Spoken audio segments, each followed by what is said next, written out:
আমাদের রান্নার friend social থেকে সবাইকে জানাই স্বাগত। আশা করি আপনারা সবাই ভালো আছেন। আজকে না আমার বাড়ি থেকে কি কি এসছে আপনাদের দেখিয়ে দেবো। হ্যাঁ,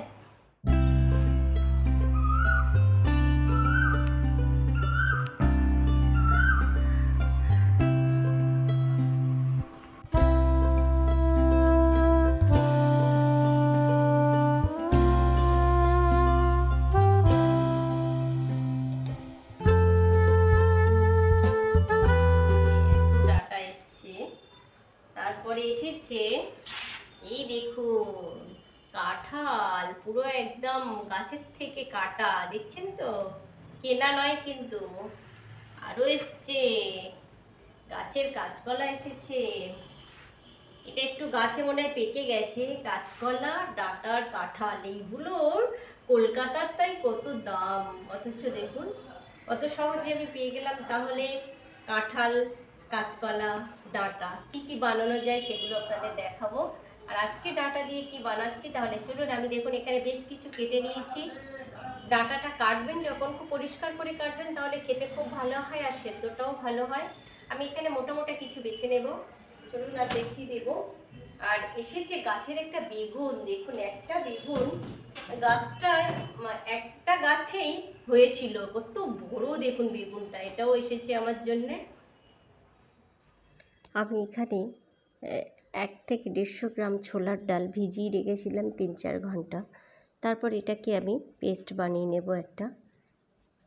এর মধ্যে আমি দেব, পেস্টের বানানোর সময় আমি এর মধ্যে দেব ওই 3-4 টুকরো আদা আর 2টো শুকনো লঙ্কা দিয়ে এটাকে আমি একটা পেস্ট বানিয়ে নেব। আর এখানে আমি একটু বাটির মধ্যে 2 চামচ পোস্ত নিলাম, আপনারা পরিমাণে আরও বেশি নিতে পারেন। কাঁচা লঙ্কা দিয়ে একটু ভিজিয়ে রাখবো, তারপরে এটাও আমি পেস্ট বানিয়ে নেব। ডালটা পেস্ট বানিয়ে নিয়েছি। সম্পূর্ণ নিরামিষে একটু ডালের বড়া দিলে বেশ ভালোই হয়। এখানে আমি একটু হলুদ, আর এখানে একটু ধনিয়া, জিরে, গোলমরিচ আর একটু দেব লবণ দিয়ে পেস্টটাকে ভালো করে মাখিয়ে নেব। আর এটাকে আমি একটা নিরামিষ পদ্ধতিতে বড়া বানিয়ে নেব, ডালের, ছোলার ডাল। আপনারা যে কোনো মুসুর ডালও হতে পারে, আমার কাছে ছোলার ডাল ছিল। তেল বসিয়ে দিয়েছি। আমার এখানে আমি সর্ষের তেলে রান্না করব এবং সর্ষের তেলেই ভাজবো, তো আপনারা সাদা তেলও ব্যবহার করতে পারেন। আমি একটু বড়ার সাইজগুলো বেশ বড় বড় করেই ভাজবো। আর এই পদ্ধতিতে একবার বানিয়ে দেখুন। সর্ষে পোস্ত ডাঁটা দিয়ে, সর্ষে পোস্ত, সর্ষে দিয়ে তো আমরা রেসিপি বানাই বা পোস্ত দিয়ে বানাই, এইভাবে একবার সবজির মধ্য দিয়ে ডালের বড়া দিয়ে ভেজে বানিয়ে দেখতে পারেন। আর আমার এটা একদমই হয়ে গেছে বানানো, দেখুন বেশ একটু বড় বড়ই হয়েছে। তাহলে চলে যাই এবারে রান্নাঘরে, আরেকটা স্টেপে।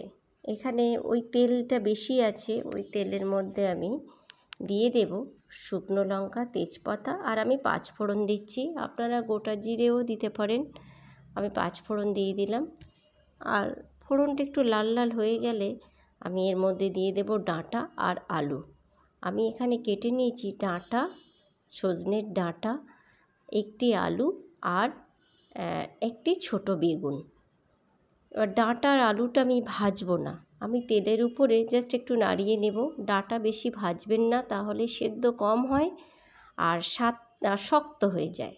আর ডাঁটা আছে বলে আমি এখানে টমেটোটা গোটা দিয়েছি, তাহলে কি হয়, কেটে যদি আপনি দেন তাহলে ডাঁটা কিন্তু সিটে মেরে যাবে, সেদ্ধ হতে চাইবে না। আর ওগুলো একটু নাড়াচাড়া করে নিয়ে আমি দিয়ে দিলাম বেগুন। বেগুনটা দিয়েও বেশি আমি ভাজবো না, জাস্ট একটু আমি 3-4 মিনিট ওটাকে ভেজে নেওয়ার পরে এখানে দেব আদা বাটা 1/2 চামচ, ধনিয়া, জিরে, গোলমরিচ আর লবণ আর চিনি। এগুলো স্বাদ মতো আপনারা দিয়ে দেবেন, ফ্যামিলি অনুযায়ী বা সবজি অনুযায়ী। দিয়ে আমি একটু ঢাকা চাপা দিয়ে কষিয়ে নিয়েছি। এটাও আমার রেডি হয়ে গেছে। আর সবজিটা আমার সেদ্ধ হয়ে গেলে আমি টমেটোর খোসাটা আমি ফেলে দেব। আর বেটে রাখা পোস্তটা আমি এখানে দিয়ে দিলাম। পোস্তটা আমি খুব একটা পেস্ট করিনি, আদা বাটা করেছি। এবারে আমি ডালের বড়াটা আপনাদের দেখিয়ে দিই, কি নরম হয়েছে, একদম শক্ত হয়নি, সেটাই দেখিয়ে দিলাম। আর এটা আমার রেডি হয়ে গেছে। এবার আমি সেদ্ধ হওয়ার জন্য পরিমাণ মতো জল দেব। জলটা একটু দিতেই হবে, কারণ হচ্ছে ডালের বড়াগুলো তো জল টানবে। মোটামুটি আমার এখানে অনেকটাই সবজি সেদ্ধ হয়ে গেছে। আর দিয়ে দেব পাকা লঙ্কা আর ডালের বড়াগুলো। পাকা লঙ্কাটা দিলাম এই জন্য আমি, একটু কালারফুল হবে, দেখতেও ভালো লাগবে। দিয়ে এটাকে আমি একটু ঢাকা চাপা দেব, কারণ সেদ্ধ হওয়ারও ব্যাপার আছে। আর নিরামিষ রেসিপি খুব সুন্দর হয়। একটু যারা চিনি পছন্দ করেন অবশ্যই চিনি দেবেন, যারা পছন্দ করেন না দেবেন না। আর এটা আমার হয়েও গেছে, দেখিয়ে দিলাম। একটা রান্নার জোগাড় করতে প্রায় আধা ঘন্টা লেগে যায় সমস্ত কিছু রেডি করতে, অথচ দেখুন রান্নাটা আমি 8 মিনিটেই দেখিয়ে দিলাম।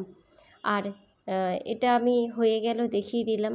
এই পর্যন্ত যদি আপনাদের কোথাও ভালো লাগে, আমরা ইউটিউবার যারা ইউটিউব করি, আমাদের দায়িত্ব আছে যে বন্ধুদের একটু মানে বলে দেওয়া যে যদি ভালো লাগে তাহলে একটি লাইক দিয়ে একটি কমেন্ট করতে পারেন, আর সাবস্ক্রাইব করেও থাকতে পারেন। ইঁচড়, এই সময় ইঁচড়ের সিজন। ইঁচড় বাড়িতে কেটে অনেকে আনেন, আবার বাড়িতেও কাটা হয়, যেমন আমি তো বাড়িতে কাটি। আর কাটার পরে বটিতে কি অবস্থা হয় দেখুন, একদম আঠা। আর এই আঠা লাগার জন্য বটির যে ধার সেটা পুরোটাই চলে যায়। কি অবস্থা! এই আটা আপনি তেল দিতে হবে, অনেক কিছু বিষয় দিয়ে আমরা অনেক কষ্টসৃষ্ট করে আটাটা ওঠাই। আমি একদম 2 মিনিটে আটাটা উঠিয়ে দেব, সেটাই আপনাদের শেয়ার করব। তাহলে চলুন আমার সাথে রান্নাঘরে যাই, আর আটাটা কিভাবে তুলছি আমি দেখিয়ে দিই।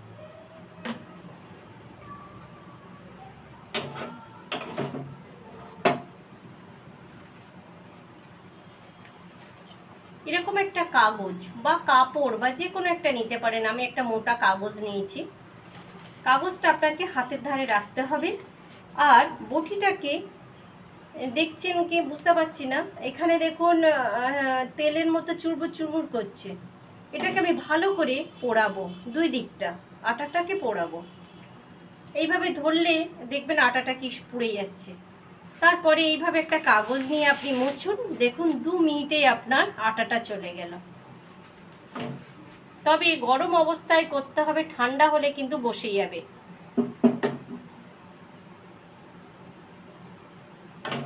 এরকম যখনই ফুটবে দেখুন এইভাবে মুছবেন, দেখুন আটাটা একদম উঠে গেছে, দেখতে পাচ্ছেন। ভালো করে পোড়াবেন, যা একটু একটু থাকবে সাইডে ভালো করে পোড়াবেন। একদম 2 মিনিটে আপনার আটাটা একদম পুড়ে যাবে। যত পুড়বে ততই আপনার আটাটা তত গলে যাবে। আর আটাটা গলে গেলে খুব সহজেই এমনি করে মুছবেন, ব্যাস একদম পরিষ্কার। দেখুন আটাটা সব উঠে গেছে, বোঝাতে পারলাম আপনাদের।